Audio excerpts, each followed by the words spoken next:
Hey, look, another mailbag. Another hunk of mail poured in. Imagine that. I don't remember what episode this is from, but this is from the crashing electric car. 14. Episode 14. I believe it put a tire through a bathroom and destroyed a hallway, and there were batteries all over starting fires, that sort of thing. Mm-hmm. It was that story. Avid viewer Chris Combs, no relation, asks a question. You know, it's easy enough to prove. I mean, there are DNA tests now, Scott. They know he's your brother. My much, much older brother, and I think some dementia. Attaboy, that's going to help for the next holiday dinner. That'll be good. That won't be a problem. Asks a question, and maybe you know the answer, Tony. I don't. Was he charged with battery? That is simply an assault on good sense.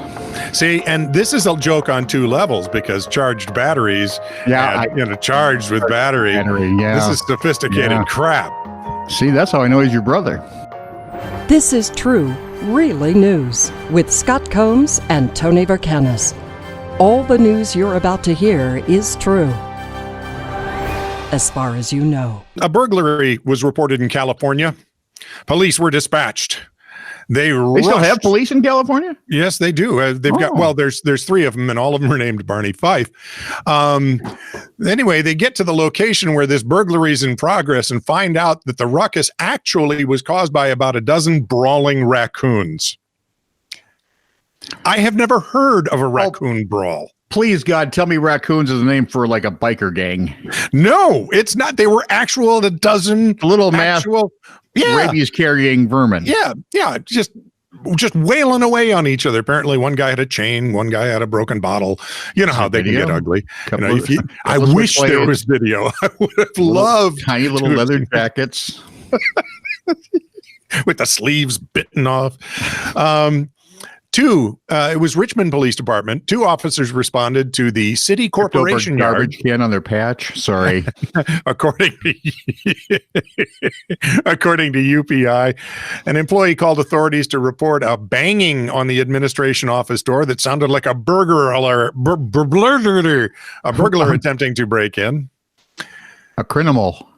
Although mentally prepared to take action for an in-progress felony, the crime-fighting duo were surprised to find approximately 12 raccoons in a physical altercation. Maybe it was just a raccoon orgy.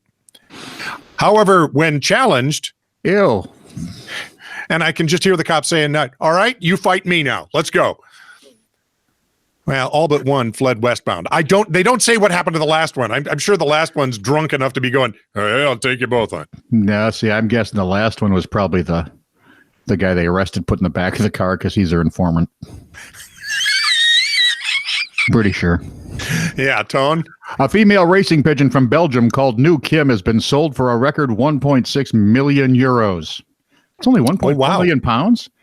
UK must be doing something wrong. Anyway, to a Chinese buyer bought them online auction. It was a frantic final 30 minutes at the end of a 2-week auction at the Pippa, a Belgian auction house for racing pigeons. I didn't know there was such a thing. Apparently there has to be one because it's right there in Belgium, for heaven's sake. 2 Chinese bidders operating under the pseudonyms Super Duper and Hitman drove up the price. For Pete's sake. So 2 guys that probably live in their parents' basement were bidding up to 1.6 million euros. I'm in the wrong business.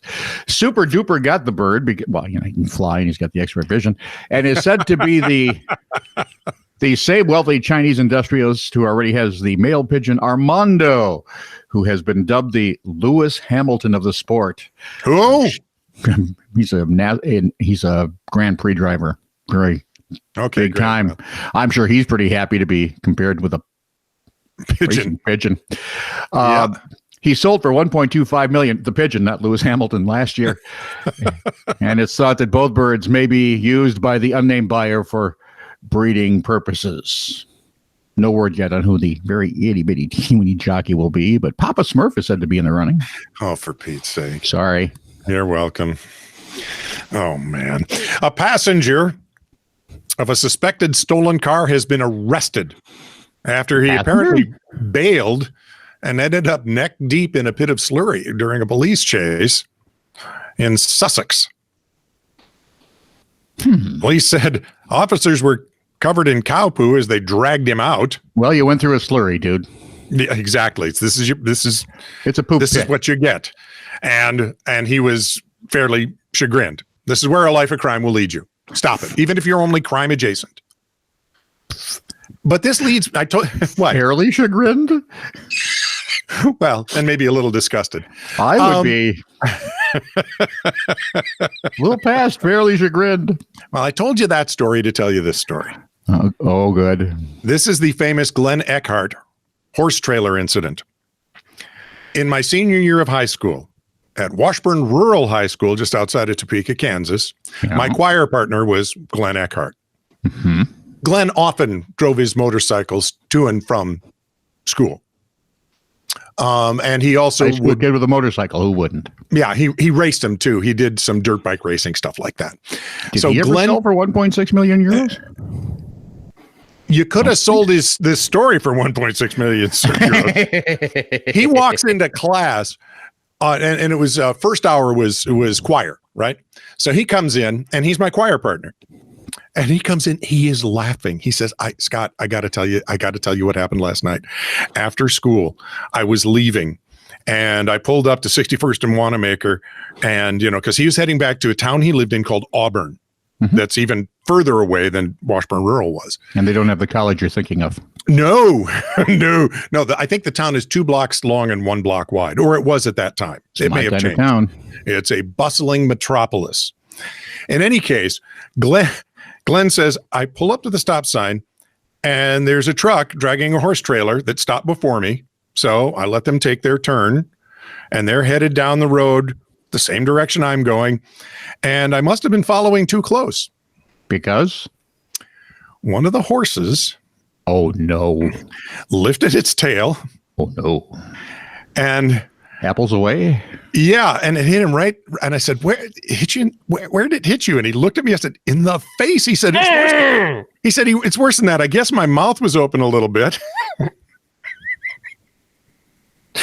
I said, so what did it taste like? And Glenn said, this is the worst part. It wasn't so bad.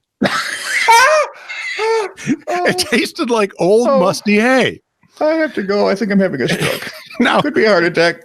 Go 35 years later, and I'm in email contact with Glenn, and he was retiring from Santa Fe Railroad. Yeah, and I get in contact with him for the first time in all those years. And I said, my son still remembers me telling him the story of you on the motorcycle with the horse trailer. And the very next thing that comes back is, worst part was it didn't taste so bad. Glenn, rest in peace, man. You are hilarious. But taste bud challenged. This is true, really news. Send email to TITR@netradio.network.